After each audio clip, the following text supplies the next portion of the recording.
Hey everyone, it's Jonathan and welcome to an extended triple episode of the Disney Movie Marathon. After Rachel Wagner and I recorded our long-awaited finale to our Pixar Spark Shorts miniseries earlier this year, we decided to keep going and talk about some more animated shorts, so we moved on to Disney's answer to the Spark Shorts program, Short Circuit. Not knowing how long the shorts were going to be, and knowing we had limited recording time where we were both available at the same time, we decided to split the series into 3 parts. In the first episode we covered the first 7 shorts of Season 1, in the second episode we covered the second 7, and the final episode we covered all 6 shorts in Season 2. I've been releasing these through August on the Disney Movie Marathon, and I decided instead of sprinkling them in between everything else I was releasing here, I would cut together an extended podcast of all 3 episodes into one. One note before we begin, for the first 5 minutes or so, the wrong microphone was activated, so there's a bunch of interference, so you'll definitely hear something at the beginning, just know it's only temporary. Okay, let's get into this discussion on Disney's Short Circuit series with Rachel Wagner. So I was going to ask, had you seen these before? No, I had never even heard of this. I knew about the Spark short, but I didn't even know this short circuit was a thing. So, yeah. Okay, because I knew it was a thing. I had just never gotten around to seeing it. Because, it was one of those things that I remember them announcing back at the beginning of Disney Plus. It was like this whole series of animated shorts that was going to be exclusive to Disney Plus. I was like, okay, that's a great podcast idea. I need to do that at some point. Yeah. I guess there was just so much that was announced then, and then so Yeah. much that was also released. That's one slipped through me. Mm-hmm. I missed it. Yeah, and I just never got back to it. So I had not seen these until now either. Yeah. And it was fun. I mean, they were cute. All of them were cute, but it was also fun as an animation lover that they included the intros. Yes. And that you got to meet all of these cool animators. Yes, I was really glad they did that because, Yeah. with the Spark Shorts, there was, at least on, I think it was on YouTube or maybe it was on Disney Plus too, but they had some behind the scenes stuff, but it was separate. You had to go looking for it. Yeah. So before I started watching, I was kind of looking around to see if I could find anything. And then when I hit play on the first one, I was like, oh, it's just built in. Yeah. Which, I mean, it doesn't take anything away from the short itself, but when I saw the runtime was 6 minutes, I was like, okay, so it's a 6-minute cartoon. But then I started playing, I was like, okay, this is not a 6-minute cartoon. Yeah. Plus, they all have the long credits. Yes. So they're all pretty short. I was surprised at how short they were. They were 2 to 3 minutes instead of 6 to 7. Yeah. Yeah. Which for some of these, that's fine. They must just be almost more like proof of concept and to help these young animators develop an idea, execute it, finish it, but then also, develop their own unique artistic style and get some support in that, things like that. I mean, it's probably more useful as a animator tool than it is necessarily for, this product in and of itself. Probably. Part of me thinks that it probably serves multiple purposes because this was announced right at the beginning of Disney Plus. I think it partially was for we need some stuff for Disney Plus. Mm-hmm. Just I think we talked about a bit about that with the Spark Shorts. They wanted content, and a short is a cheaper way to get a lot of content. And when this first came out, it was a 14 episode series, so they made some sense then, although not a whole lot. I kind of think that this is kind of in the same vein as Spark Shorts in that we're probably not going to get much more of this, if any. Yeah, I mean, that was the era of every streamer. We need more and more and more and more and more. And then they kind of all hit a wall in, 2022. All of a sudden it's we got to get rid of a lot of this stuff. Yeah. And which is so depressing. You think at least we would be able to keep what we've been given, maybe greenlit less, but to just, especially stuff that it's just gone. Yeah. Which is just really sad. I was kind of afraid that this was going to be gone when I first had the idea to go back and do this. I was like, I hope this isn't one of the things that got deleted during the purge. Yeah, exactly. It does seem like something that would be a likely candidate, even more than Spark Shorts, because Spark Shorts, those feel like something that you could see. I mean, first of all, Pixar has such a tradition of shorts. Mm-hmm. They often show them in front of the movies, and the Spark Shorts feel like shorts that we could actually see. We have seen some of them, Burrow, and and some of the other ones that you saw before your Pixar movies. Mm-hmm. Whereas these, I don't think we'll ever see any of these again. And they're not really, not that there is a time constraint for a theatrical cartoon, but they don't really fit the length of what you want for a short before a movie anyway. Yeah. That's why I think it's probably almost more about like helping these young animators to like develop a character and like have a proof of concept and almost more than maybe like them being especially useful, but we don't know for sure. But that was my greatest joy, not in watching this, not only some fun animation, but really it was about like getting to see all of these animators and Hmm. they go to work.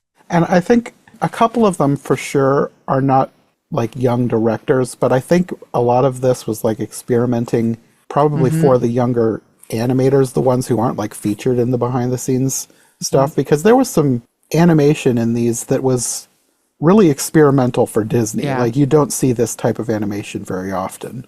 absolutely. And that was fun to watch. Yes, I'll be interested to keep going and watch more of these because they're all unique.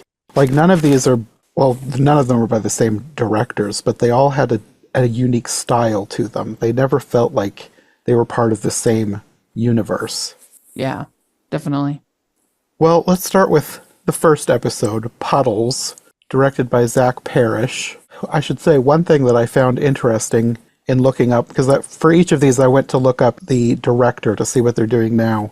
Most of them are gone. Like they don't work at Yeah. Disney anymore, which I mean, I guess I'm not surprised, but that's kind of sad.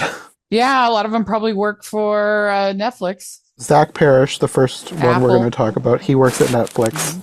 I Yep. think his most recent movie was Thelma the Unicorn. I don't think he directed that one. I think he just worked on it. Yeah, I think it's just a producer. That one's one I need to watch. I need to watch it before I do my long delayed animation ranking. Yeah. Well, when Lasseter left, there was, kind of a group that left Disney and are some of them are working for Skydance now, Apple, Netflix.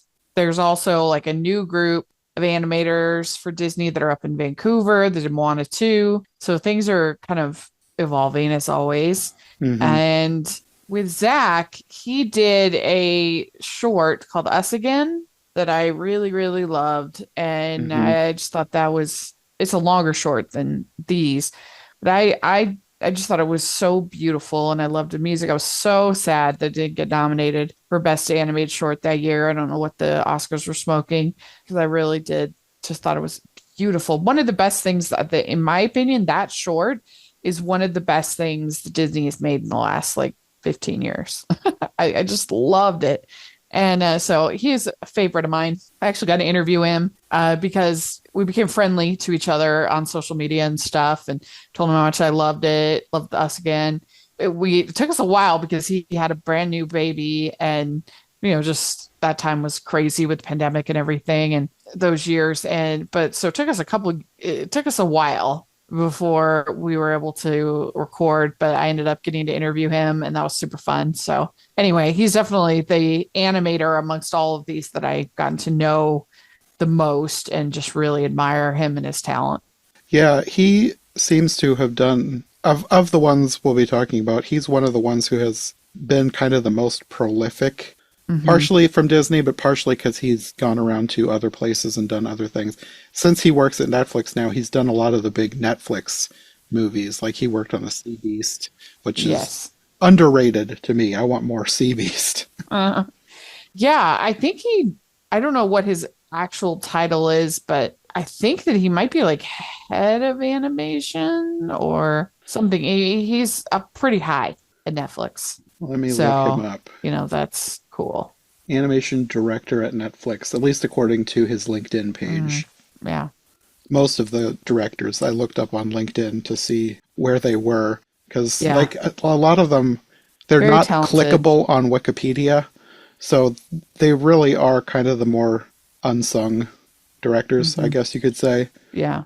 They haven't done a ton of like big movies, but they're all very talented. I really enjoyed all of these for different reasons because they're all so unique. Yeah. So he was the animation director on The Sea Beast Hmm. and he worked at Disney before that. Yeah. Have you seen Us Again? Yes, that one was really Did good. you like it? Wasn't it so good? I Yeah, love that short. yeah. I need to watch that one again. I would like to at some point go back and watch a bunch of both stuff that I missed and stuff that has just kind of, I don't want to say fallen into obscurity, but like no, not many people talk about the animated shorts, and I feel like Yeah, a lot of them are so underappreciated. definitely. Well, what did you think of this Puddles short by Zach Parrish? I thought it was pretty cute. This little boy jumping in these puddles, tries to show his sister. His sister is over it, doesn't think it's that cool. And that's kind of our setup. She's kind of glued to her phone. Uh-huh. I Yeah. felt while I was watching this that the sister and the brother were like the two sides of my brain. One is Mm, constantly distracted by technology, and the other's like, you need to get off the phone. yeah. It's true. There's definitely like a yin and yang kind of appeal to it. I liked like I've always loved the idea of like alternate universes, but this specific one with the puddles being portals to another world, it reminded me of The Magician's Nephew, the Chronicles of Narnia book. Have you ever Hmm. read that one? I haven't. That's like one of the main setups for the plot of The Magician's Nephew is the wood between the worlds. The main characters find themselves in this woods, and there's these pools of water, and each one leads to a different world. That's really reminded Oh, me of that huh. book. Yeah, I could see that. That book I don't think has ever been adapted into a movie, and it's like the one that I want the most of all the Chronicles of Oh, Narnia. Like really? they Which always, which which order is that one from? Where does it land? I mean, technically, like depending on, there's a huge debate on that. Oh, Chronicles of Narnia fans. I think it was one of the last ones that he wrote, but if you're going to read them in the order in which they happen, it would be book one because it takes place, well, in Narnia, it's the creation of Narnia, but the characters, I believe the boy is the old man in the Lion, the Witch, and the Wardrobe, the one whose house they stay at. So this book chronologically takes place first. hmm. It's interesting. It's like a machete cut. They have that with Star Wars. Machete. Kind of. Yeah. Wow, you're supposed to watch it. Yeah, the Chronicles of Narnia fans have a huge debate over what order is the best order to read them in. Yeah.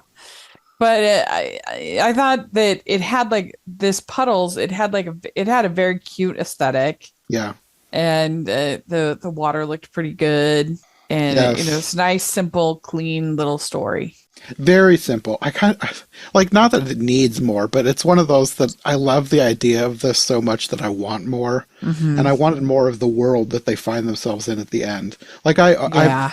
I I've said it before, but I love flying whales. Like that's one of the main reasons why I love Fantasia 2000 so much is the Pines of Rome sequence. Even though I know a lot of people hate the animation, I Uh-huh. love the idea of flying whales. So I love the world that they end up in at the end. Yeah. I mean, I don't have anything against flying whales. I'm open to flying whales in my animated films. But it was a neat little world that you're able to create, and just the Yeah. whole message of like live, Yes. whether it's jumping in puddles or just get off your phone. Yeah. It's hard though because with me, since I am self-employed and running basically my own business, Hmm. it's really hard because everything is on that phone. Yeah. It's not just there's just not like that clear cut. This is the end of my workday. Now I can focus on life. It's Hmm. like I know my what you whole mean. life is work. Yeah. And so it's just a little tricky when I say things like this. And I remember one time I was actually going to therapy. This was in my late 20s, and my therapist, she was like, "Why don't you put down not look at your phone for the whole weekend?" And I literally like involuntarily like tensed up the minute she said it. I was like, and like, and I didn't even expect to get that kind of reaction. I wasn't anticipating that. It's just that there's like so much that I would miss, and my whole calendar's on there, my Hmm. alarm clock's on, just like my phone is on there. And the idea of a whole weekend, like that's a Hmm. long time to be like incognito from family, friends, business, everything. And she was like kind of looked at me and she was like, why don't we try a day?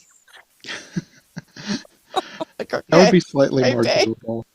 No, I like the idea of getting rid of the phone, but with the world that we live in, it is next to impossible. I just watched a video from a YouTuber, Eddie Burback. Yeah. He went a whole month without using his phone. And Oh, the hoops he had to jump through to exist in the world as it is now. Like he had to get a landline. He had to make sure that everybody knew that he wasn't going to be able to text. He had to like acclimate everyone around him. He had to get an alarm clock. He like there's so many things that your phone does yeah. that you can't just get rid of the phone. Like it's one thing to say, "Oh, just give up the phone. It's that easy." It's Hmm. not that easy. It's not It's too like it. integrated into our society. Yeah, like she was trying to help me with my stress and with my, anxiety that I was feeling at the time. But like cold turkey for a whole weekend, that Yes. just added to the anxiety, not reduced. I think if somebody wants to get rid of their phone, it's one of those things that you need to do little by little and like plan ahead for. Because you Yeah. can't, I mean, it's just the reality of the world we live in. You Yeah. can't just get off your phone.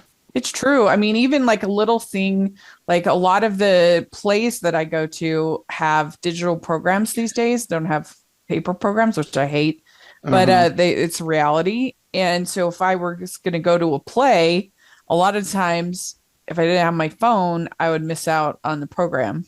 Yeah, that's annoying. That wasn't like it's not the same thing, but one of the things in Eddie Burback's video that he had to deal with was like buying tickets to just a movie. Like, because most of the time you buy tickets online depending on where you live. Like Yeah. our theater in my small town, you just buy one at the counter. There's four screens. They don't have a whole app.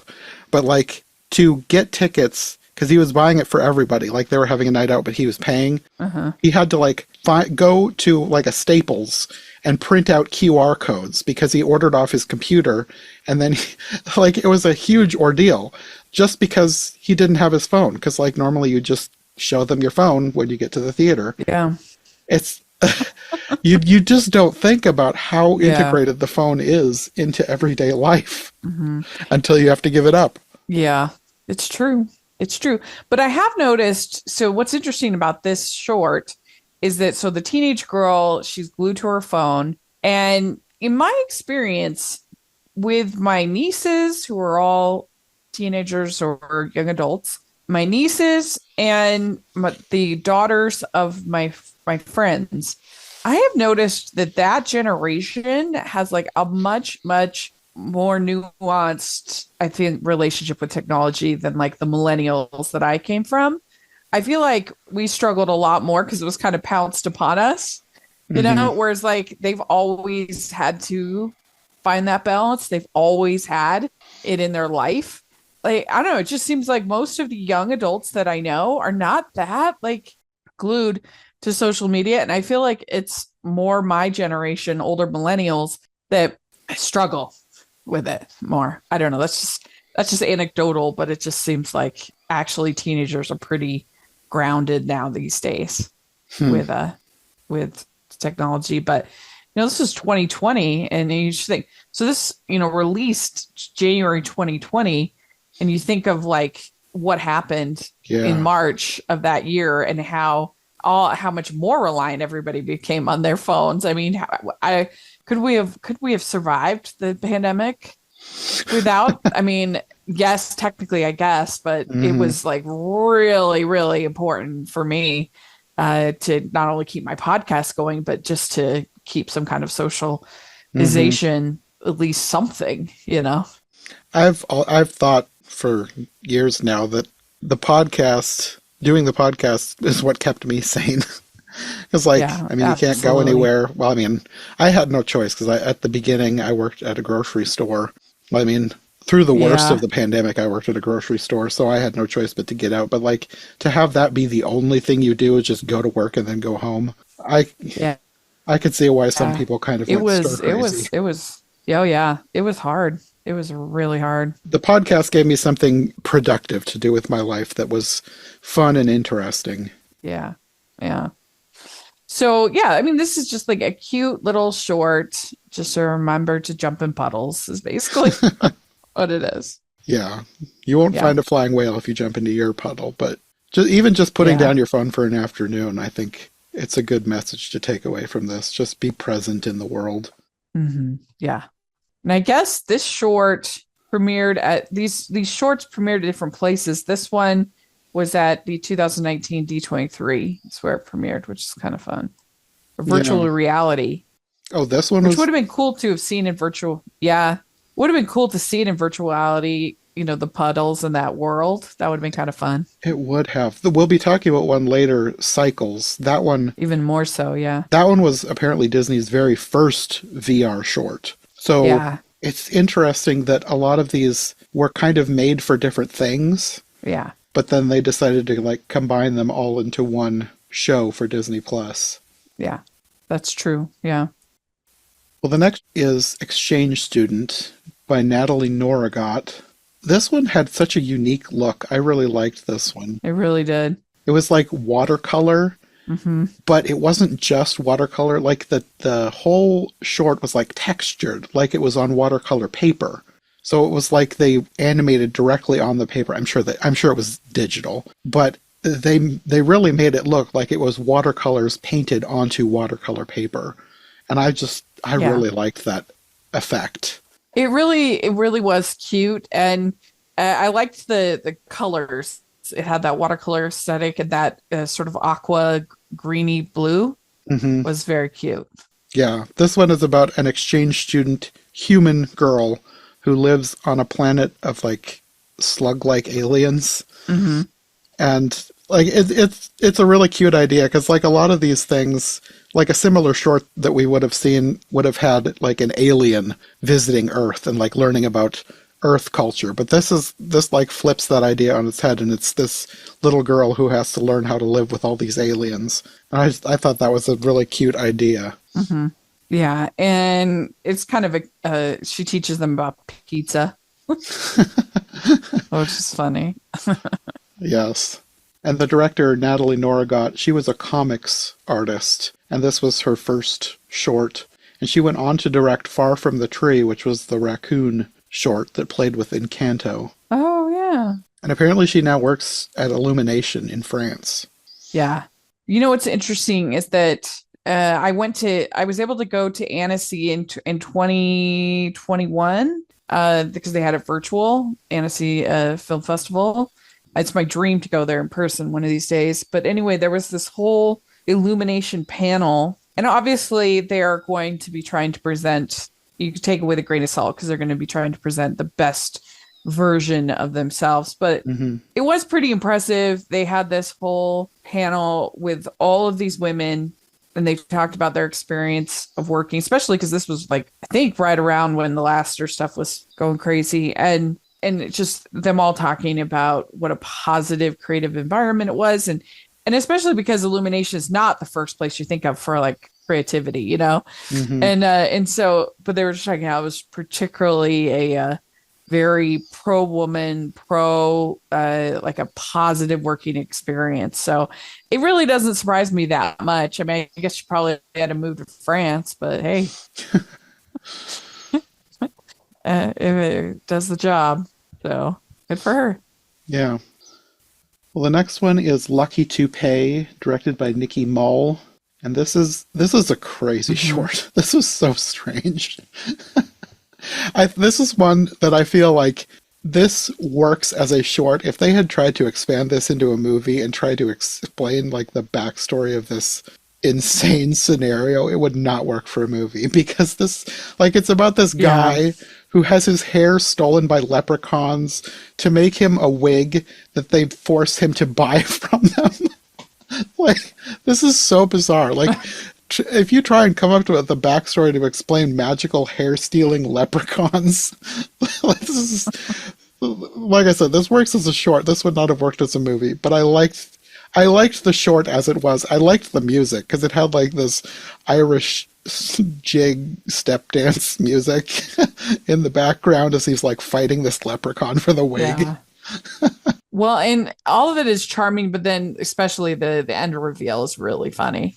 Yeah, well, at first when I was watching this, I was like, okay, is this just supposed to explain, like, in this world, this is where male pattern baldness comes from? But no, apparently these leprechauns steal anybody's hair because the woman at the end has had her hair stolen by leprechauns as well. Yeah. She's bald. It was a cute ending, though. I really Yeah, it liked the was. And end. then he sees it and he's like, great. And they end up on their date, which was really cute. They're Yeah, both trying to impress each other. That's why they reached out to the leprechauns to begin with, but then he couldn't pay for it or he couldn't like he couldn't pay anyway, enough. He gave them a pile of money and they wanted more. they're both kind of embarrassed about their hair. And then it turns out both of them are balding and they're just like, let's go. Yeah, it was a really cute end. Super cute. Yeah. That was a good one. I like that one. Yeah. This director, I think she has the most interesting career pivot because I looked her up on LinkedIn. She now works at a place called Cat Studio, which I assumed was a new animation studio, but it is not. It's a company that specializes in home goods. They do like embroidery on like towels and pillows and stuff, and they have Oh. illustrated maps on their stuff. I think she's in charge of like drawing all the illustrations for all these because like all of their art is done in-house. So I think that's Uh-huh. probably what she does now. She must draw all these maps and things that they put all over their stuff, Huh. which is an interesting Yeah. career pivot It's too from bad. Disney. Hopefully she is working there because she likes what she does. Yeah. Yeah, it's always a shame when we lose people in the creative fields for something more. Hmm. But you gotta pay the bills. Yeah. Gotta pay the bills. Like I said, part of me is like, it's so sad that all of these people have left Disney, but as long as they're continuing to create and do things that are cool, then that's fine for them. I think hers is the only one where it's like, we can't, unless we're like really into illustrated maps, we're probably not going to see her work again for a while. Yeah, that makes sense. The next short is Just a Thought, and this was directed by Brian F. Menz. This one was interesting. I'm not sure I liked this one very much.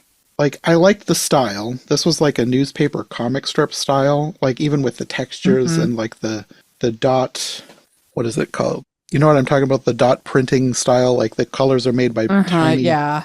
It's not pointillism, but it's Like all like pixelated. kind of, yeah. Yeah, it's like kind of pixelated. Yeah. But like I like this Yeah, I style. mean, it did have a cool. It had a newsprint aesthetic, and I thought it was cute. I like the character design; they were cute. But it's interesting because so everybody makes fun of him, but the girl is evidently like, "Wow, I like this."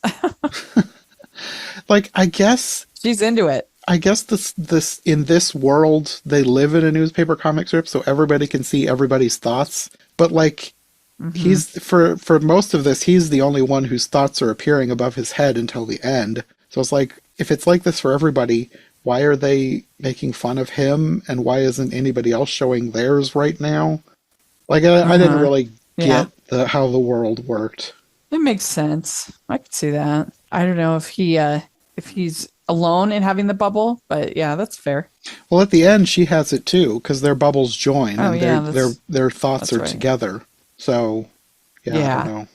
I wonder if it's only thinking about relationships, I or don't can know. you see lots of different bubbles? That's one of the reasons why I just didn't care for this one as much because there was too many questions that I felt like they should have answered. Like, I mean, it's so hard with Mm, something so short. There's not really time for a lot of explanation. yeah. I don't know. I liked the style, but it wasn't really my favorite of the shorts. Mm, I could see that. This director, Brian F. Menz, he now works at Sunrise Animation Studio, which I guess is a South What African is studio. that? They do a lot of, Oh, from what I looked them up, they have that I recognize some of the titles as like low budget direct to Netflix things, like the ones that oh, most people don't even cover because they're so cheap. The yeah. the only thing that I feel like it might be a thing is there's a movie that they're working on called David, which is based on David and Goliath. Because I remember seeing the trailer for Oh, this one. okay.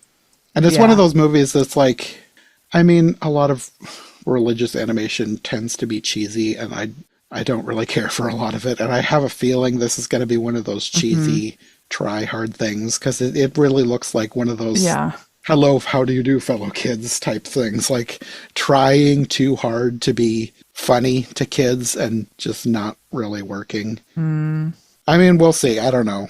Yeah, I mean it can be good with a like I liked this recent King of Kings, which is about Jesus. It's very like King of Kings is very audience specific. It's just for Christian audiences to help teach their kids about Jesus. This is not trying to play to like everybody. I wondered about that, but they have a stacked cast in that thing. Stacked cast, I think there's a place for something that's especially with something like the Easter story, you know, Hmm. I think a lot of parents want a way to kind of teach that to, you know, their kids without it being too gruesome.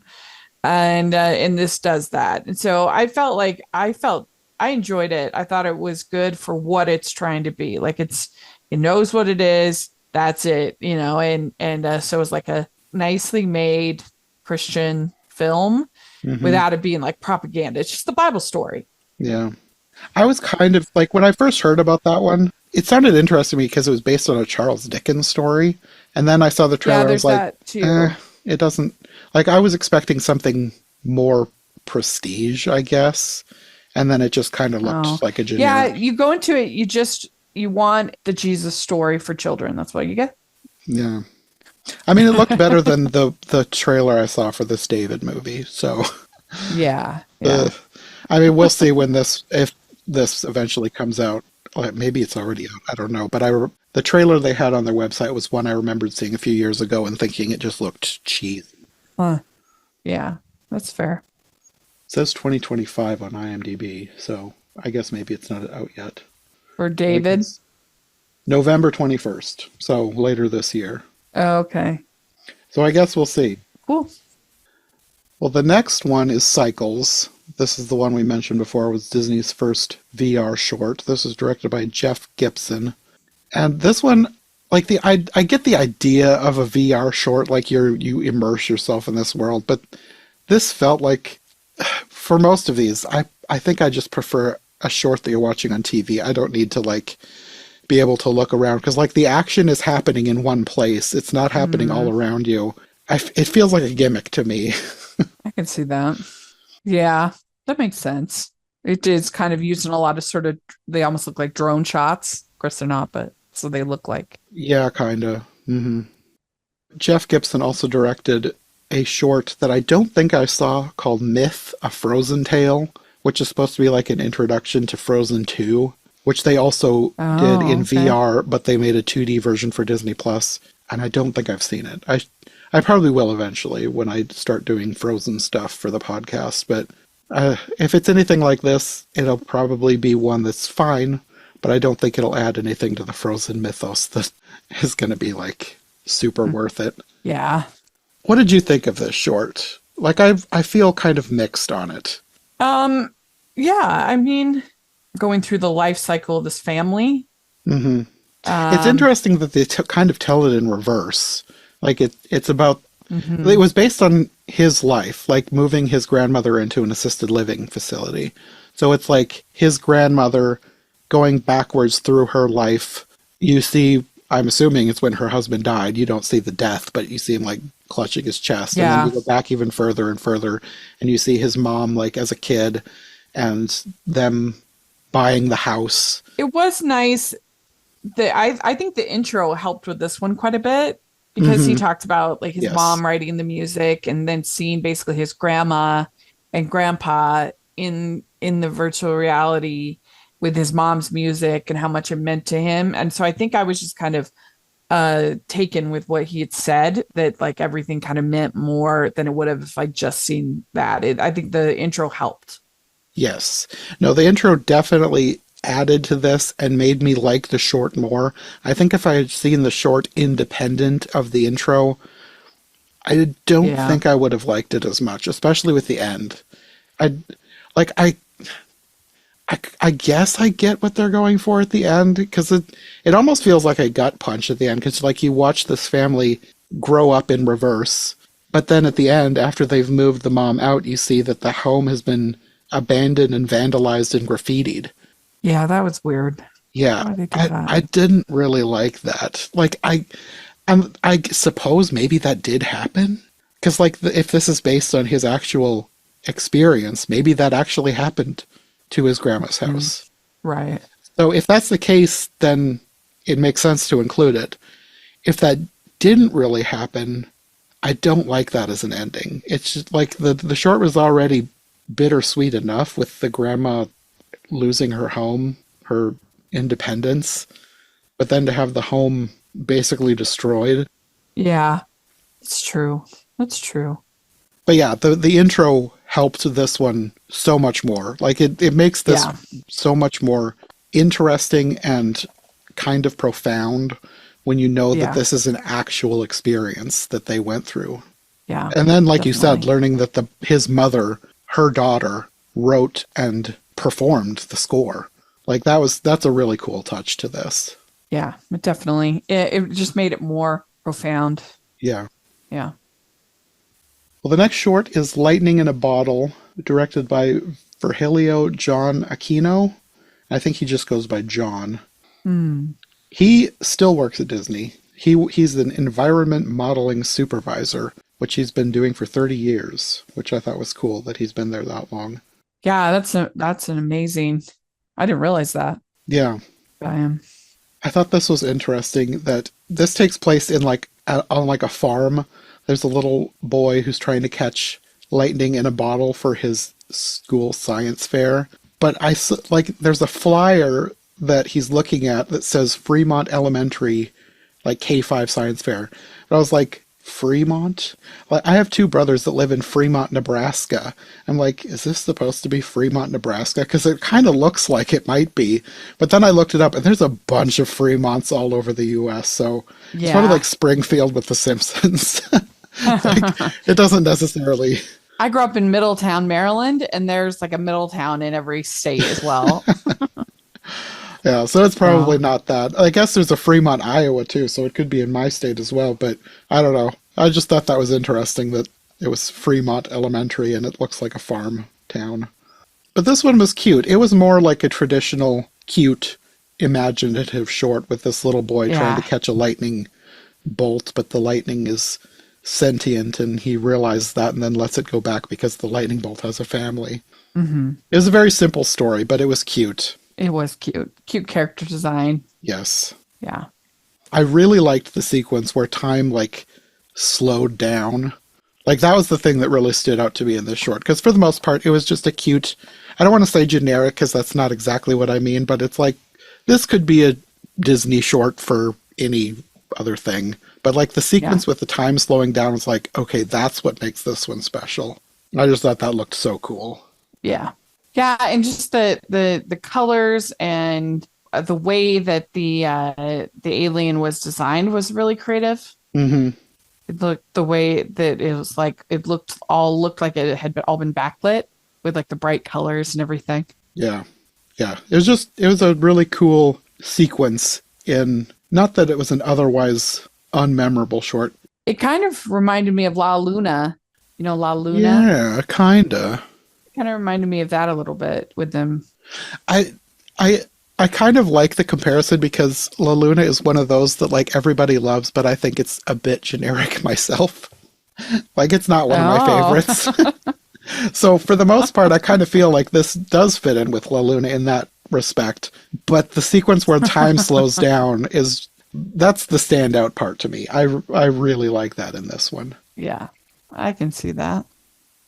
Well, the last short is, or the last short that we'll talk about today, is The Race, directed by Terry Mays. And as far as I can tell, this director also still works at Disney. I couldn't find anything that said he had left.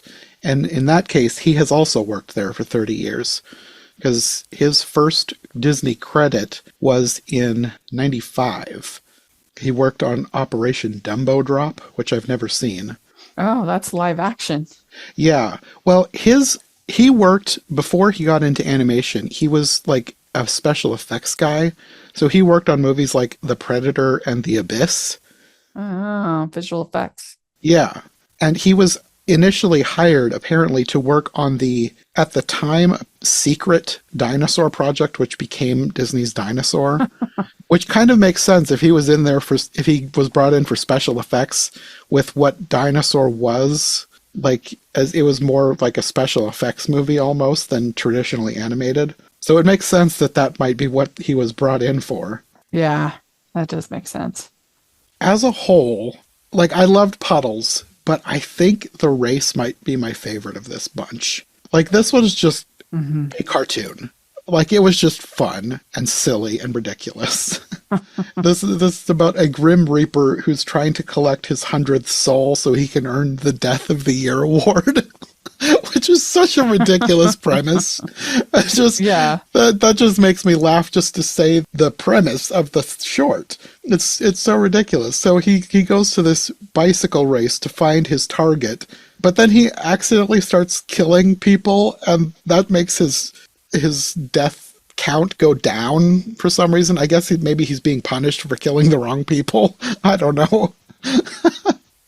It's basically a Looney Tunes cartoon. It's so ridiculous. But I really liked too the design of the Grim Reapers. I thought it looked really cool. Yeah, he's a skeleton like a lot of Grim Reapers, but he just looks like a silly cartoon skeleton. I really liked his design. Yeah. I also liked that, like, a lot of Grim Reaper / Angel of Death media portrays them as like a human who has died and now they're supposed to be the next Grim Reaper. But no, this one, the Grim Reaper is like a species unto himself because it shows him getting married to a lady Grim Reaper and having a Grim Reaper baby. Yeah. Which is it's just ridiculous. I needed a good ridiculous short today, so that just made me laugh. Funny. Yes. Yeah. I liked and I really liked the design of the whole thing. Plus, I thought the music was fun. Yes. Yeah. The music in all of these is great. All unique music. I think my favorite music is probably from the Lucky Toupee short, but this one was good too. Yeah. But yeah, the whole thing is just the Grim Reaper chasing this guy through this bicycle race, trying to kill him. And then at the end, he sees the guy has a family of his own, which reminds him of his family, and he decides to leave the race. letting the guy live. Just a ridiculous premise. I just thought it was so much fun. Yeah. Yeah, it was funny, over the top, really great animation, like the dancing and the fighting, the other like visual effects were really solid. Yeah. It's the kind of movie you wish you could see in the I wish all of Disney's films had little shorts before it. That would be so fun. It would be. I would even I saw somebody online compare these to Fantasia, which I don't think it directly compares, but like, I want another Fantasia. Get some of these directors to do their own sequence. Because most of these, if they didn't have dialogue, they didn't need dialogue. Like this one, I don't think there was dialogue in this one, but most of these, they either didn't have it or didn't need it. Even if they had it, they didn't need it to tell their story. I mean, I just love Fantasia in general. I want more of this. That's the nice thing about shorts. So many movies you leave feeling like bloated, overlong. But that's the nice thing about shorts. It's just the opposite. Sometimes you leave wanting more. Yeah, I guess for the most part, that's not a bad thing. Yeah. Like, I'd rather leave wanting more than leave feeling like, okay, well, that went too far. Well, do you have a favorite of these 7? I think The Race is my favorite.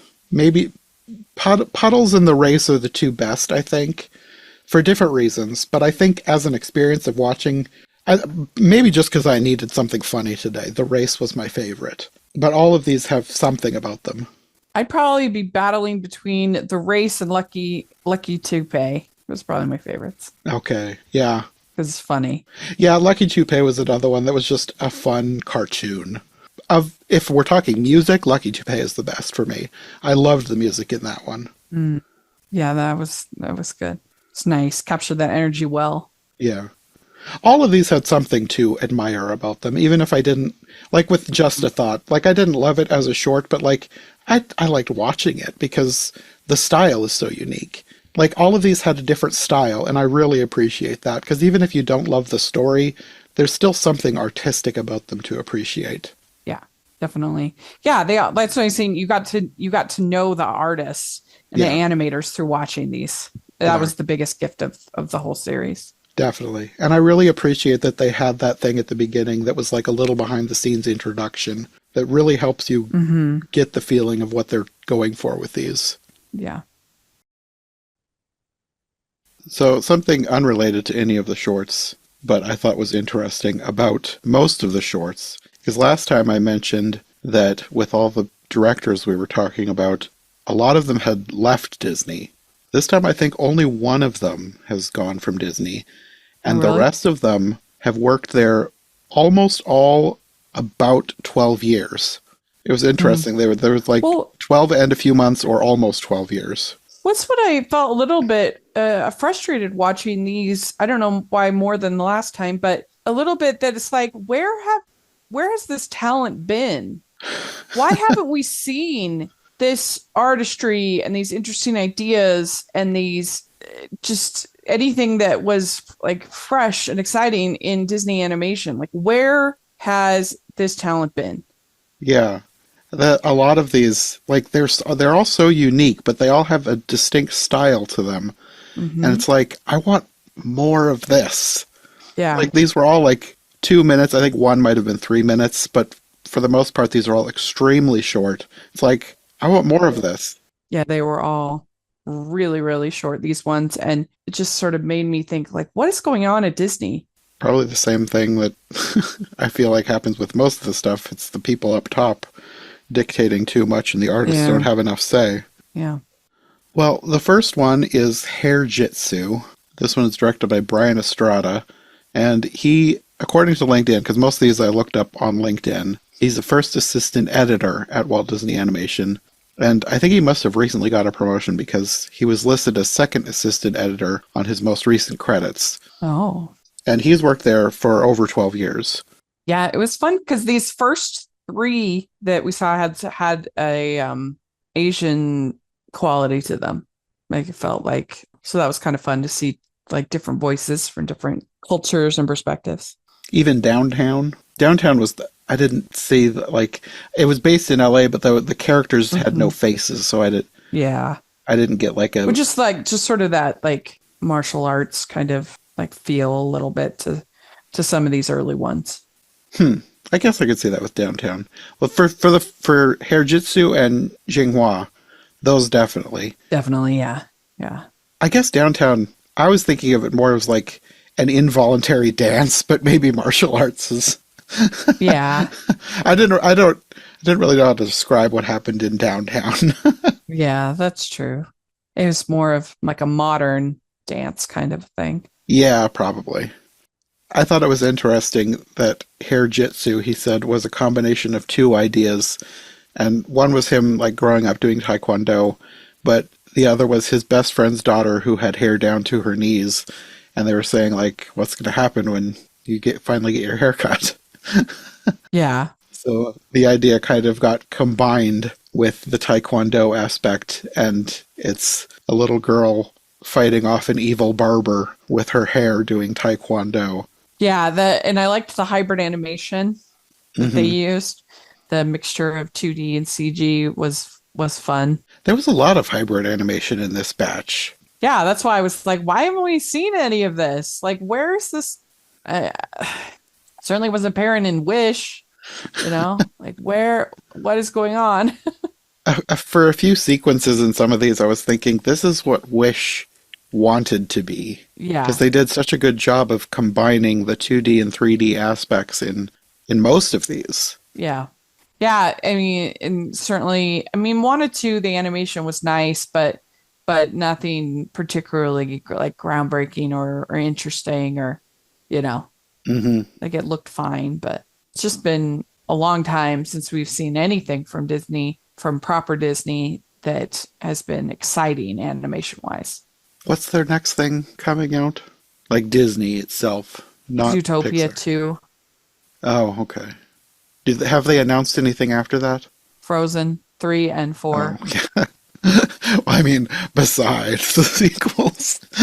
I don't think so. Yeah, it's rough for sure. It would be really cool if they would give one of these directors something. Just Yeah. let them go all out. We'll get to it eventually, but with Zenith, that director, Jennifer Stratton, was talking about how she was so inspired by Fantasia, and I was like, why can't we have another Fantasia if you've got people there who want to do something like Yeah. Fantasia? I know. I was thinking the same thing. Like, why can't we get something that's exciting? And I mean, I would love if one of these sequels, if we got something like Puss in Boots: The Last Wish, Mm, that really blew me away. hmm. No one would be more happy than me about that. Yeah, The bar has been set high, high. yeah, Disney's it's gotta keep up. yeah, they do. And they obviously have the talent. They Yeah. could. That's why it was kind of frustrating watching these. I'm like, what is going on? I mean, I'm curious to see with Jennifer Lee stepping down if they get new leadership, if new leadership makes a difference. Have they announced a successor? I don't think so. Hmm. I don't think so. Well, hopefully they get somebody good who will prioritize artistry over popular things. Yeah. Let's see. Jared Bush. I recognize the Um, name. What else has he done? Jared Bush is the successor to Jennifer Lee. He was the director of Zootopia. Okay. Well, Zootopia did have a lot of creativity, and of the sequels that are coming, I think I'm probably most looking forward to Zootopia 2 because of the possibilities that it has. Yeah, I mean, but it's just so hard to know because like Jennifer Lee, I mean, Frozen had some beautiful animation. I mean, there was definitely reason to be hopeful, but it was just not. I don't know. Hmm. It was just not a great time for Disney animation, and it's been such a great time for the other studios. So many of them are stepping up their game, Hmm. and so Disney really has to do better. I guess that's one of the bright spots because, like, even though I probably would mostly consider myself first and foremost a Disney fan.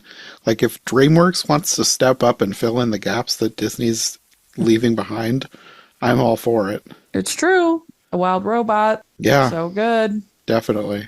Hmm. But I thought this was cute. This hair jitsu. It I was. liked it. I think my favorite part was when her hair started battling his mustache. Yeah, that was fun. Well, the next one is Downtown. This one was directed by Kendra Vandervliet. She's a rough layout artist at Disney, and she's also worked there almost 12 years. And she said this one was inspired by street art in downtown LA where she lives.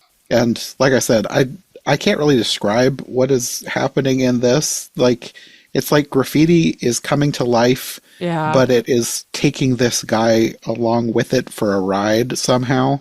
And she said she purposely did not give anybody faces. She wanted it to be just like a faceless crowd, Shadows. which is an interesting, like, this Mhm. character doesn't need a face because this is about the art that is Yeah. coming to life. And I really liked the colors and Yes. the. I enjoyed this. This one, they didn't say there was any Fantasia reference or anything with this, but like, I could see this fitting into a Yeah, Fantasia. I could too. And you know what's funny? I could see this being used as a commercial. Oh, yeah. Like at the end being like click and opening a Gatorade or something like that or whatever. Definitely. Yeah, it does have kind of a commercial vibe to Right? it. Okay. But yeah, it was nice. Yeah, it's not really a story, just art coming to life, and that's fine. I thought it looked cool. I enjoyed watching it. Hmm. Yeah. Like I said, these were all under 3 minutes, I think, every single one. I think Elephant in the Room was a little bit more. I mean, I didn't time it, but it felt a lot longer than the others. Hmm. Yeah, they were all pretty short. Hmm. The next one is Jinghua, directed by Jerry Huynh. That translates to Flower in the Mirror. And this one was probably the most stylistically unique. I thought it looked very cool. Hmm. This director has worked for Disney for over 6 years, but he now works at Paramount. So he's the one of all of these that have moved to another studio. But with this short, he said that he started out with, he was like thinking about like reconnecting with his past. And for him specifically, he was learning Chinese calligraphy when he was in school. But then at some point, I don't know if it was like before or during the process of getting this made, he had multiple family members pass away in like a short amount of time. And he decided to focus his short on someone trying to get through that kind of a difficulty in their life. And like, even though he wasn't the subject of the story, he made it into a female martial artist grieving the loss of her master. I felt like he infused this with his own story by having the animation kind of resemble Chinese calligraphy. Like the lines the watercolor. Yes, it was so unique looking. It reminded me of The Tale of Princess Kaguya. Yeah, me too. It just looks so cool. Yeah. Yeah, that's what I was going to say too. It definitely had a Kaguya feel to it with the watercolors and the way that the characters moved and flowed and the animation. Yeah, really pretty. Yeah. This is one like you would need a lot more story to flesh this out, but I feel like I would love a whole movie that looks like this. Like, yeah, with, like I said, it's kind of reminded me of The Tale of Princess Kaguya, so it definitely can be done. I don't know that Disney would ever do that, but I want more unique looking animation, and this was so unique. Yeah, I agree. It was really pretty. Kind of reminded me of the opening credits of Mulan too. You know, it has that watercolor feel. Yeah. The next one is Drop by Trent Corey, and this is another one who's worked there almost 13 years. He's been a director for almost 7. This was his first directing job, but he went on to direct Once Upon a Snowman and most recently Once Upon a Studio, which I hadn't realized he was the director of Once Upon a Studio. I like that. That's the best thing that they've done for a while. Yeah. And I thought the inspiration for this one was funny because he said this one started because he put a quarter in his mouth and his fiance was like, "Do you know where that's been?" And that started him thinking like, yeah, I guess it's been on the ground. It's probably been all over the place. And he started thinking about other things that have been all over the place. And he thought of a raindrop. So this short is about a raindrop falling to earth and having a very short adventure before being evaporated and reforming in the sky only to fall again. Yeah, I think he even said that he was putting it up his nose. I was like, what? And he just kind of walked over that. I'm like, what are you 3? Why are you putting lights on your nose? And if I was his wife, I would be very concerned about this. But I guess that was the inspiration. A very strange inspiration for this, but it cracked me up. Yeah. Yeah, this one was cute. This one felt the most Pixar-y, I think, of any of them. Yeah, I kind of felt that way too. This one had a 2D, 3D hybrid feel. It kind of felt like if Pixar tried to do something like Paperman. Yeah, I mean, it's very similar to the Blue Umbrella. Oh, yeah, Pixar. I could see that, yeah. And also, I mean, just nobody loves anthropomorphizing items more than Pixar. Like, everything has to... The secret world, you know. Uh-huh. Yeah. This one, I don't know that there's enough that you could turn it into a full movie, but I feel like the short could have been a little bit longer. See a few more places that the water droplet fell. Mm-hmm. I could see that. Yeah. Yeah, I mean, they could have it be a cameo in the Elemental too. They could. So. Well, the next one is Zenith, directed by Jennifer Stratton. She also has worked for over 12 years at Disney. And like I said, she was inspired by Fantasia. And the music was not like a well-known classical piece. She got composer Nathan Curtis to do music for the short, but he's not necessarily a composer. He works at Disney. And I looked up his IMDb page. Like, it looked like maybe he's kind of a floater. He, like, does a little bit of everything behind the scenes. Like, he didn't have any consistent job title with all the stuff that he'd worked on. But he has a few composing credits in between all the other random things that he does. But I felt like the music did manage to capture a bit of that Fantasia feeling. even if it wasn't like a straight up classical, like well-known classical piece. Mm, yeah. Yeah, I think that's true. It felt you could imagine seeing this in a Fantasia. Definitely. Hmm. Yeah, this one was really cool looking. It was like, I don't know if it was supposed to be that I'm not a zodiac person, so I don't know if this was all the things in the zodiac. I don't think there's a stag in the zodiac, but it was like a stag that was a constellation, Yeah. like leaping through the universe, like either meeting or creating constellations and all these different things in the sky, and then like accidentally creating a black hole that starts sucking in everything. Yeah, it was the different symbols. The stag constellation is called Cassiopeia, Oh, okay. and so then it saw the different ones, the harp and the different, I don't know all the names, but I think there was a scorpion, and I think mm, there's a scorpion in the zodiac, so I well, it's the wasn't sure. constellations. Yeah, Yeah. So this one was nice. I enjoyed it. yeah. This one was one that it's like the story isn't much, but it wasn't about the story. It was about the feeling and The the animation artistry. and the Yeah. music, and it was a really cool experience. Another one Hmm. that I wanted more of. Yeah. I think the one that is the most straight up a story is Elephant in the Room, directed by Brian Scott. This one is the one that I think it was longer than all the others. Like, it wasn't that much longer because these are all very short. But this one was about a little boy who finds an elephant, and his father decides to use this. It's a baby elephant, and his father decides to use it as like a pack animal on their banana plantation. And by the end, the elephant is sad and they reunite him with his family. And it felt like the most like a straight up old fashioned Disney short.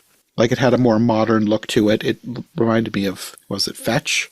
Or no, Hmm. Fetch is the name of the other one of these. Feast, the one with the little bulldog. Yeah, and he even said that, I think, in the intro, that he was really trying to evoke that. Yeah, and he had worked on that. I think I read that he was head of animation on that. But that style reminded me of that. Hmm. Yeah. And also, he was head of animation on Us Again. Mm, I love that one. That's one of my favorites. Us Again. Hmm. But I thought this was interesting because he said he was inspired by an experience he had as a kid. He was walking down the street and he felt like hot breath on the back of his neck, and he turned around. There was a baby elephant. Apparently, there was like a circus in town or something. But he'd always thought how cool it would be if he could be able to take the elephant home with him. So this is kind of like what would happen if someone was able to take a baby elephant home with them. And it was really cute. It was. It also felt kind of like a music video, and the music was by an artist named Toft Willingham of a band called Spiritual Res, which I'd never heard of, but Yeah. it was a great song. Yeah. It was cute. Yeah. The last one is Fetch, directed by Mitchell Council, who is currently a tactics supervisor at Walt Disney Animation. I'm not sure what a tactics supervisor is, but he's worked there for almost 12 years. So, Hmm. and he said he was inspired by his nephew for this short, how innocently he sees the world. This was about a little girl who was wandering in the woods looking for her pet, Oliver. And you can see that, like, in the background, like, it was almost creepy, but the music never went full on creepy, so it didn't feel too creepy. She was, like, being stalked by this large creature with glowing blue eyes. And eventually this thing jumps out and eats her, but it turns out he's, like, a magical creature. And this is her pet, Oliver, that she'd been looking for. And he, like, has a magical portal of cool stuff in his stomach that she plays with. Hmm. And this is one where I felt like I want more of this story because this felt like the beginning of something. Like they could definitely take this and turn it into a feature if they wanted to. It kind of reminded me visually of Orion in the Dark. I thought that too, but I haven't Yeah. seen that movie yet, so I wasn't sure if because like the silhouette is reminded me of like the trailer that I saw a while back. I need to Mhm. watch that one. Yeah, it was underrated. I I don't know heard it was why they good. just dumped it. I have on Netflix. It makes no sense. But I mean, in as far as the character, it's too different. But just the way that it was kind of like the dark became a character, Hmm. and this it sort of reminded me of that. Yeah, yeah. I thought this one really cool looking, and I wanted more of it. Like with most of these, I felt like there was, even if you didn't turn it into a feature, I felt like there's enough here that any of these could be fleshed out into something a little bit more than what they are, because these are all so short. Mm. Yeah. It really did feel like watching trailers Yeah, it did. more than Yeah. actual shorts in a way. I feel like with all of these, if they wanted to, they probably don't want to, but if they wanted to, they could do a Fantasia-like movie. Like get all of the directors to each contribute their own short feature bit to it. Yeah. Like flesh it out a little bit more than they've got here. Base it around music. You don't need to have big name talent. You don't need to have a huge crew working on it.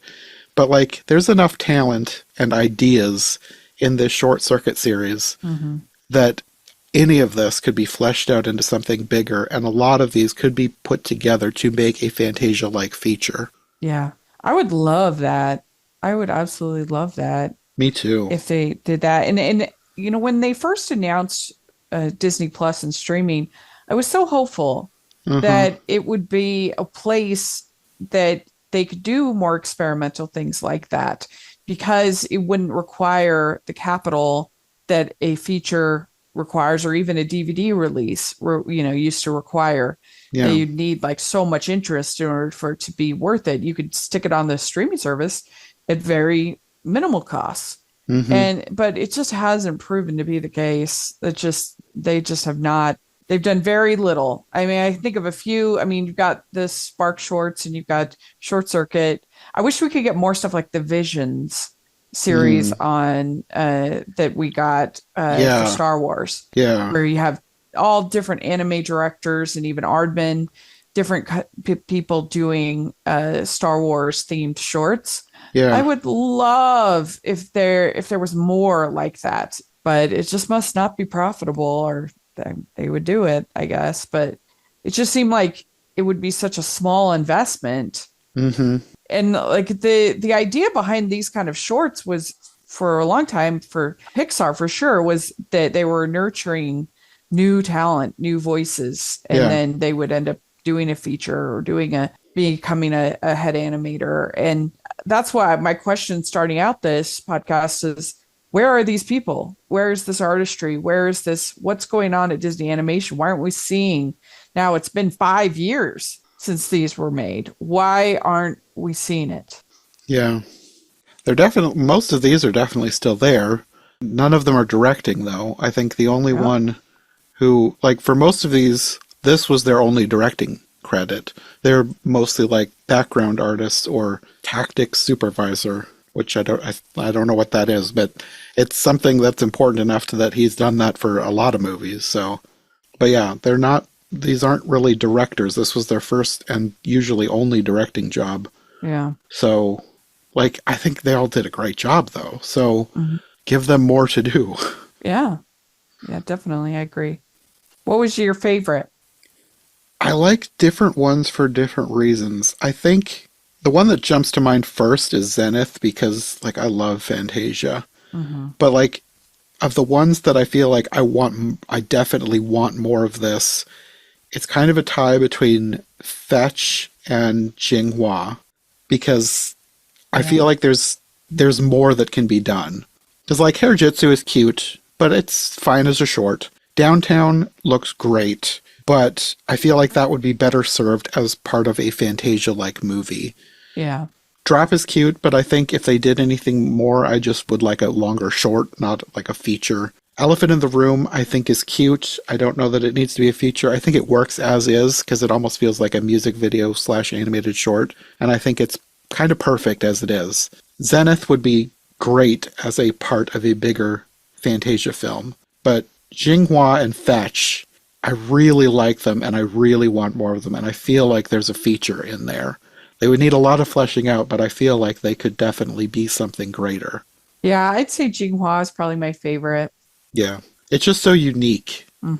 It's such a cool style that we don't see a lot of. Yeah. I would love to see that at Disney. Yeah. Disney just needs to branch out and not try to play it safe, because in playing it safe, they're kind of becoming boring. And Nobody likes that. Yeah. Yeah, boring, and it's just not good enough right now in this Yeah. exciting time of animation. Yeah, definitely. There's It's so not much going to going cut on it. in other studios that they need to step up their game. They've Hmm. got the talent, obviously. We've just seen 7 Hmm. examples of the great talent they've got behind the scenes. Hmm. They just need to let them do more. Yeah. Or you're going to have more moving over to Paramount and Yeah. Sony and Netflix animation. And, Yeah. that's a problem. Yeah.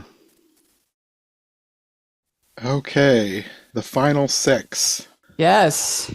There's actually supposed to have been 7, but I think I'll wait and talk about the missing one at the end. Oh, I didn't know that.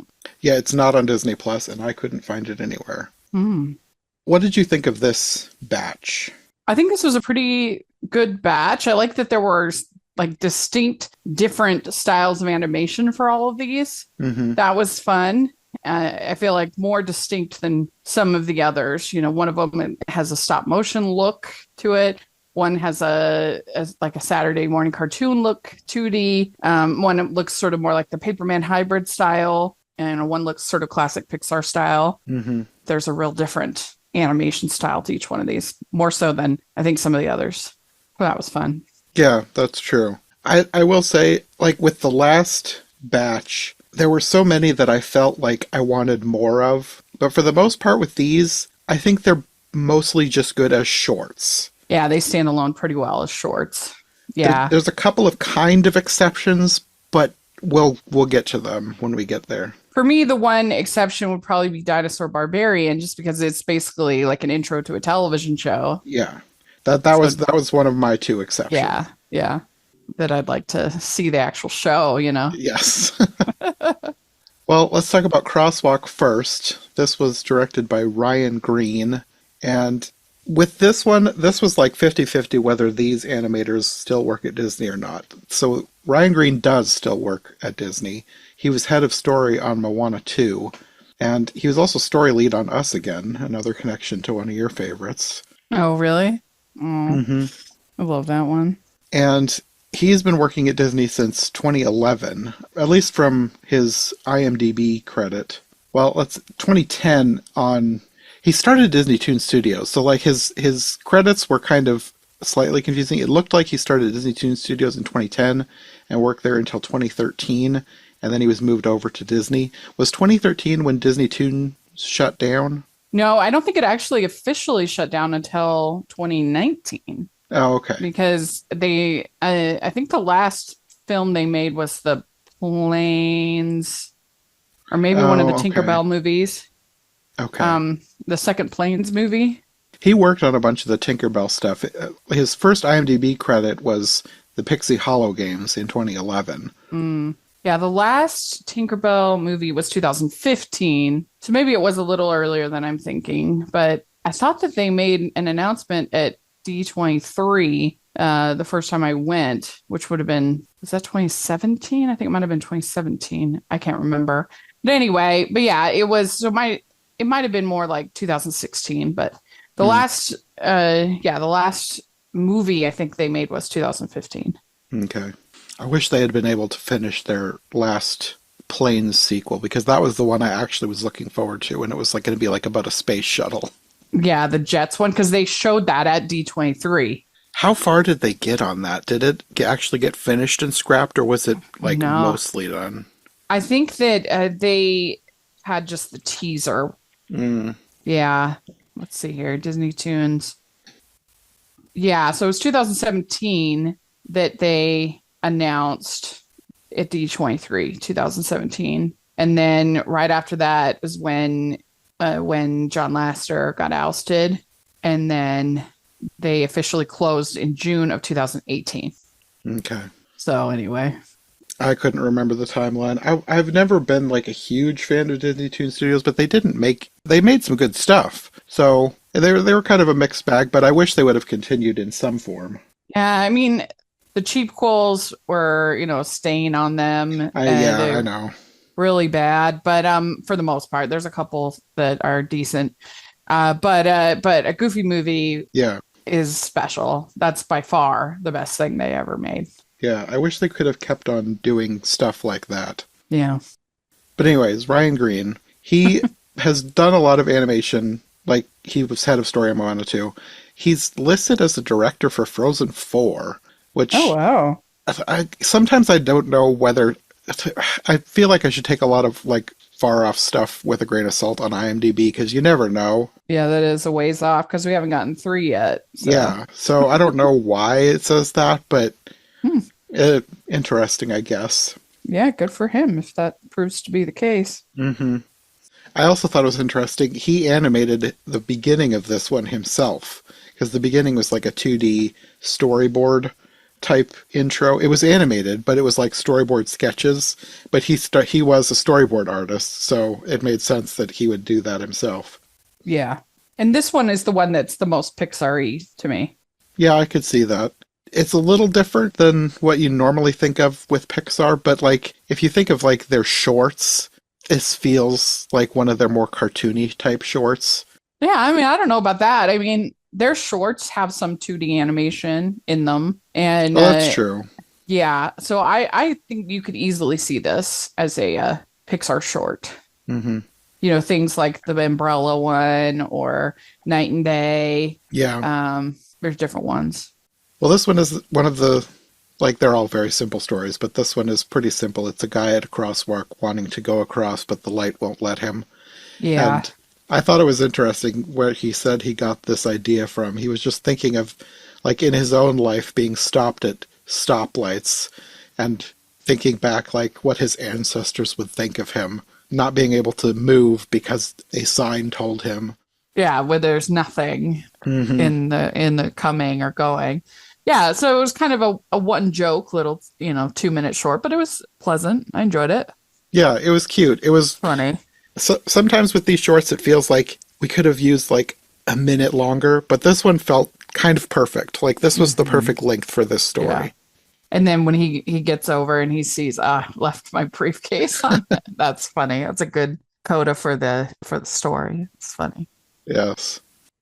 One random thing that I really liked was the pigeon. I liked how the pigeon was Yeah. animated. Yeah, that was funny.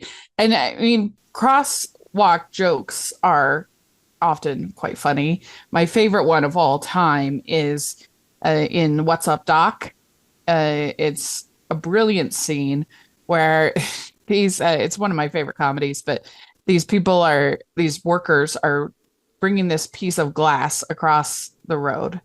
And you think that, the cars, because it's just got all these crazy chases and stuff happening, is going to crash into the glass, right? Hmm. But like, it's so brilliantly directed because the minute that you think it's going to happen, nope, nope, nope, and it just draws that joke out so long, and then finally what happens with the glass is very funny, and so there's lots of examples of like that with this kind of humor in a lot of different films. It's very funny.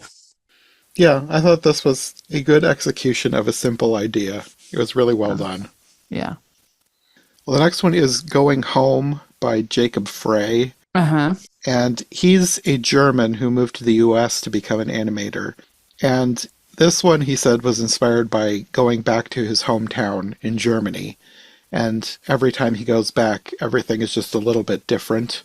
Yeah. This is the one that has the hybrid sort of Paperman inspired Yeah. animation. Hmm. And this is another animator who, as far as I could tell, still works at Disney. And he's directed other shorts, and I think that his shorts directing may be what got him his job at Disney. Because at least from different things I was seeing online, it looked like there was a short called The Present, and people that worked on that were picked up by different studios, and I think that might have been what caught Disney's attention for him. Interesting. But this was a really well done short. This one I would not say is a fun short. Like for when this first started, I was like, okay, I like the design of this. It's simple. It's a guy walking through town and things around him are like changing.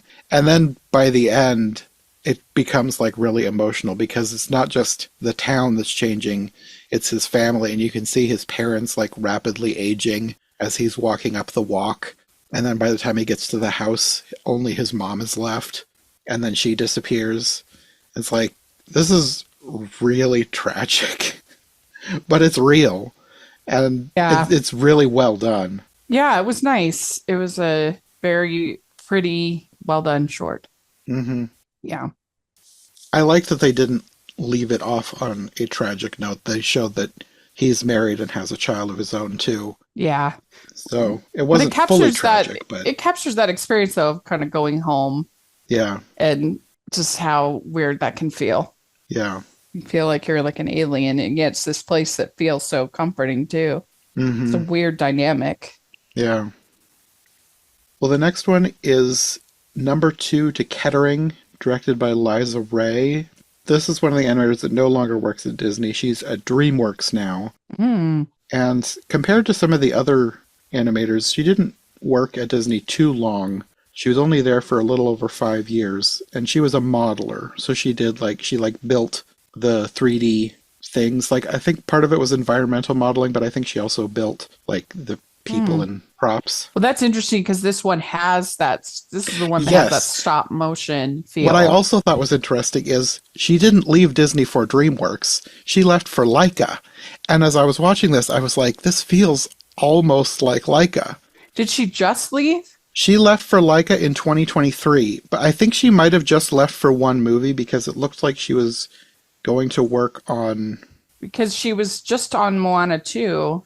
Yes, she worked at Disney till they went to set up the Vancouver studio, and she moved over there and worked as their environmental modeling supervisor for Moana 2, and then left for Leica in 2023.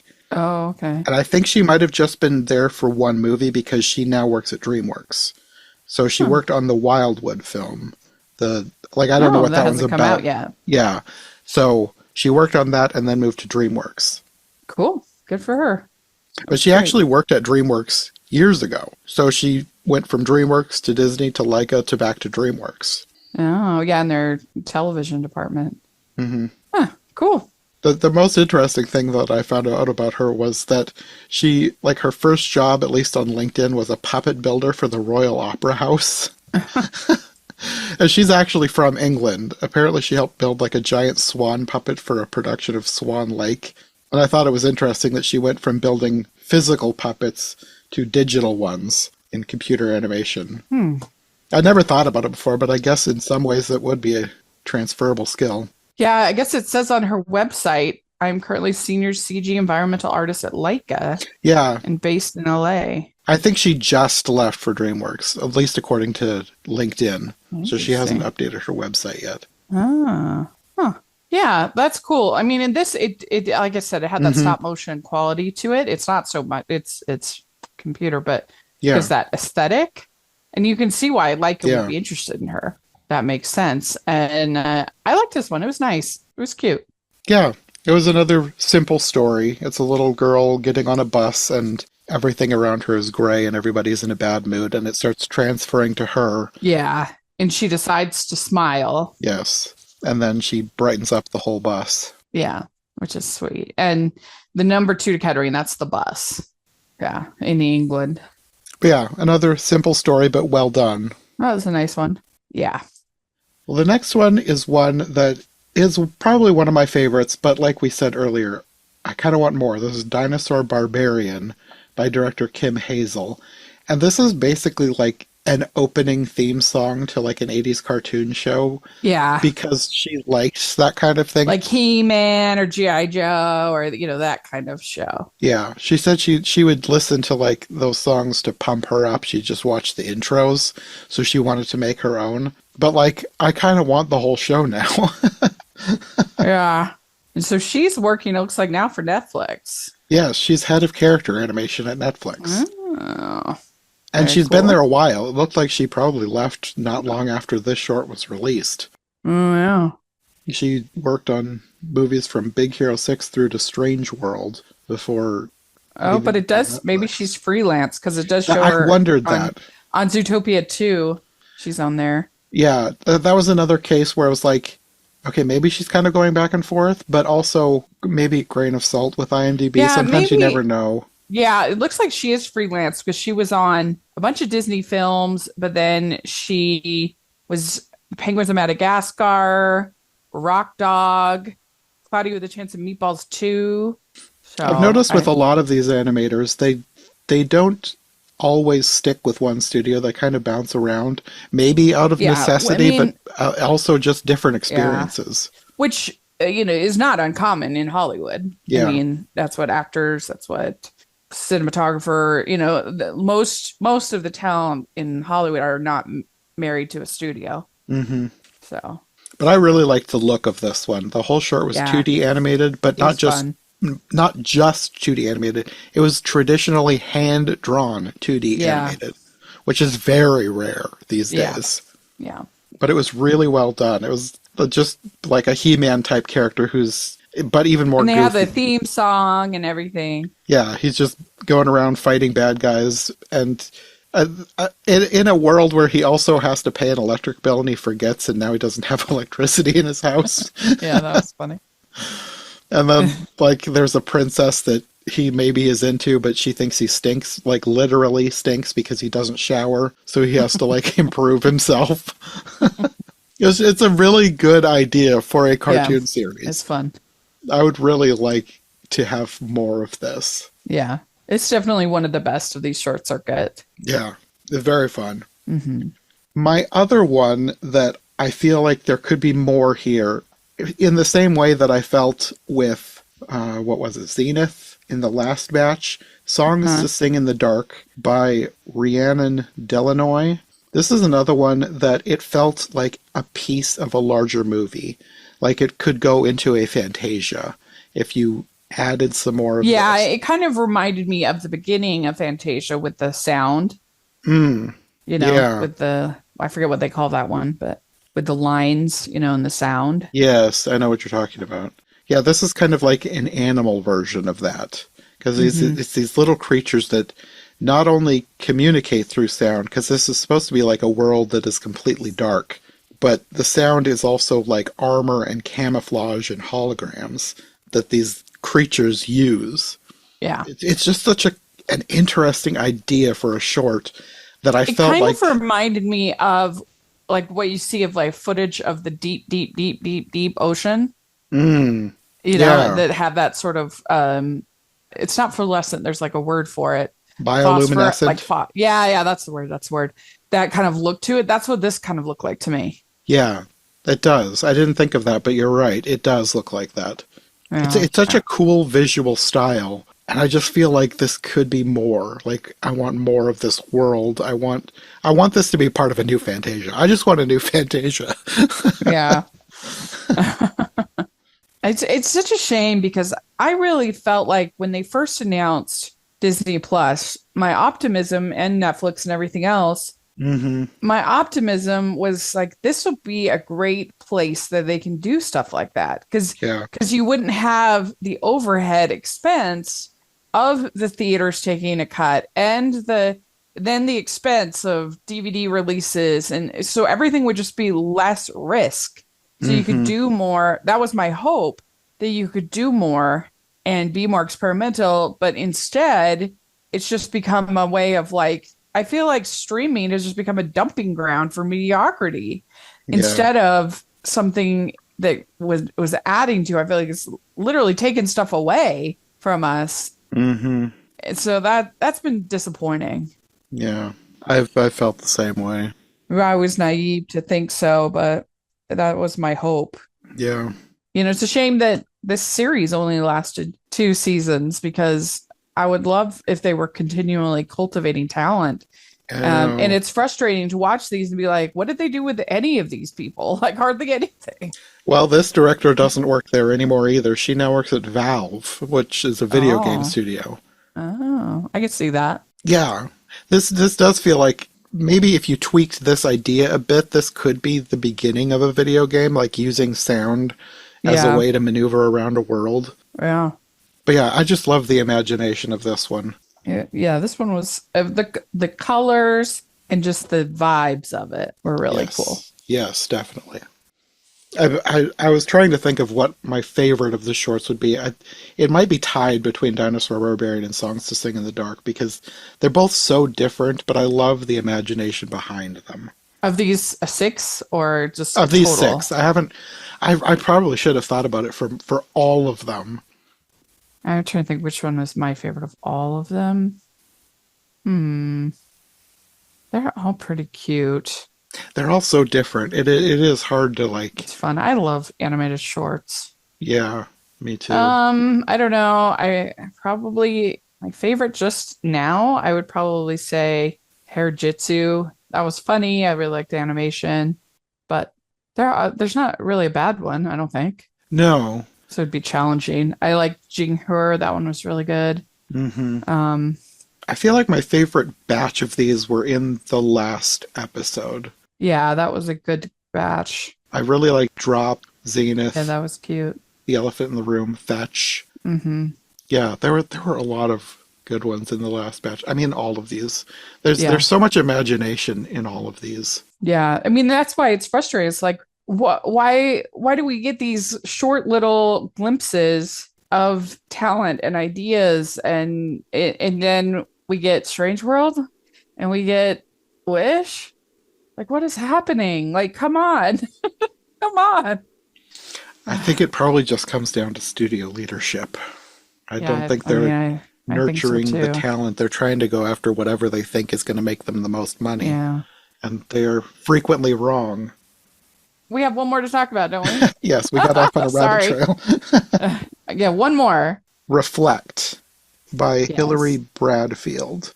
This one was really cute. I liked it.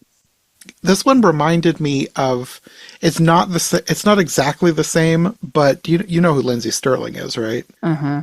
Her Shatter Me song, which Mm, was about her battle with anorexia, but it was about a ballerina who was trapped in a snow globe and needed to be shattered in order to escape the mindset that she was in, which this was kind of like that. Not yeah. exactly the same, but it just, as soon as it started happening, I was like, this is like Shatter Me. Yeah, and I like the fact that she talked about in the intro about how she thinks that she's so confident, Hmm. and then something will hit her and be like, "Oh, I'm really not," like Yeah. that it can ebb and flow, I Hmm. think. I like that with the character too. Yeah. And also how she talked about like for her like on principle she wants to be a very body positive person, but when it comes to herself, Yeah, like yeah, holding herself to a completely different standard than she holds anybody else, that also rings true. yeah, definitely. But I really like the design on this one with how she was dancing in this dark mirrored world. And this was another one that felt like it could potentially fit into a Fantasia like film, but I think this one is perfect as is. Like it was the perfect length for what it wanted to do. I don't feel like it needs to be added to or changed in any way. It just was good as it was. Yeah.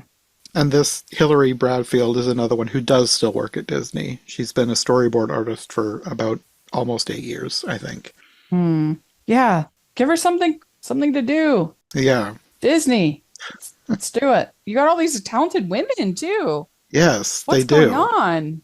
Let them out for a little bit. You could have a little short, but then go back and do your behind the scenes thing. Yeah. No, they need more to do. They have so many creative ideas. Almost all of these are women Yeah, I was except just for thinking that the four out of the well, six. yeah. So let's see what they can do. Well, there is another short from this series, A Kite's Tale by Bruce Wright. And this short premiered at, I'm probably going to mispronounce this, Sigograph. Oh yeah, Sigraf. But like he said that it was a short circuit short, but I'm wondering if it was not released because it was another VR one Uh and maybe it didn't translate into something to only watch on a screen. But like the images that I was seeing, it felt like there was a story here that could, like if you, like I don't know exactly how VR works, but if you went into the VR program and filmed just one, I don't know, view of what was mhm. happening, because it's about two kites, like a puppy kite and a dragon kite, who they're like fighting because they get tangled together and then they have to like get untangled and they become friends. Probably another really short thing like these, but it looked like something that could be a regular short if you just tweaked it a little bit. Because, like, I don't know exactly how or why it was made strictly for VR, but I feel like I remember hearing about this. Maybe I even saw it at D23. I feel like I've seen this before somewhere. That would have been 2019 when I was at D23. So it's possible I saw it there. maybe. Because, like, they were playing it, like, it premiered at SIGGRAPH. So they were playing it outside of Disney Plus, but Yeah. they didn't keep going with it. I bet it was D23 is where I saw it. Yeah, SIGGRAPH, I mean, is famous because it's basically where Pixar got its start. That's where they first released Tin Toy Oh, really? and Luxor and all those. Yeah, it was all at SIGGRAPH. Okay. That's interesting. Yeah. Well, it looks like this animator does still work at Disney. He's been there a while. He worked on Paperman, too. Oh, he goes way back. He worked on Honey, We Shrunk Ourselves. That's how far back his Disney credits go in 97. Huh. So he's been there a while. Interesting. But yeah, that one, I looked everywhere to try and find it, because I was like, if this exists online, we should watch it and talk about it, but I could not find it. I saw somebody somewhere say, oh, you can find this one on the Toy Story 4 DVD. I was like, oh, I have that. So I looked through all of the discs. It was not on there. They lied. Yeah. So, interesting. Yeah, it would be nice to see that someday, but I guess depending on how it was created is going to determine whether or not it actually gets put on Disney Plus. Well, there we go. We did it. We talked about all the short circuit. Yeah. Thanks for having me on. Yeah, thanks for joining me. We'll have to do some more shorts at some point. There's plenty of other Disney shorts we could do, or even non-Disney ones, but... Yeah, that's true. They have those animated short collections. And Disney's That are a lot of Pixar fun. shorts. Like, there's some of the Yeah, early that Pixar too. shorts I've never actually watched. I should watch. So that would be a good idea for a True. podcast in the future, too. Yeah, I love shorts. So, Yeah. all right. Sounds good. Well, we will be in touch about something in the future, but until then, would you like to let people know where they can find you if they would like more podcasts from you? Yeah, you can find me at Rachel's Reviews all over the place. Check that out. And I have basically monthly Talking Disney Classics episodes. And then also I'm at the Hallmarkies podcast. So check that out. And thanks so much. And depending on when this goes up, by the time you listen to this, I'll probably be on an episode of your podcast as well. Yes. Talking about the just released Lilo and Stitch. Just released at the time of this recording, depending on when this goes up. But Lilo and Stitch releases today as we are recording officially. Yes. So we will be talking about that on your podcast. Thanks so much. Yeah, we will see you then. Bye. Thanks for listening. If you enjoyed this episode, make sure to subscribe and follow my co-hosts as well. My Linktree and all of our links will be in the description below. If you want more of my content, all my podcasts are available on YouTube as well as most podcast platforms. If you enjoyed this show, check out one of the other podcasts or check out my Patreon for bonus and extended episodes you won't find anywhere else. We'll be back soon with another brand new episode, so thanks for listening and we'll see you next time.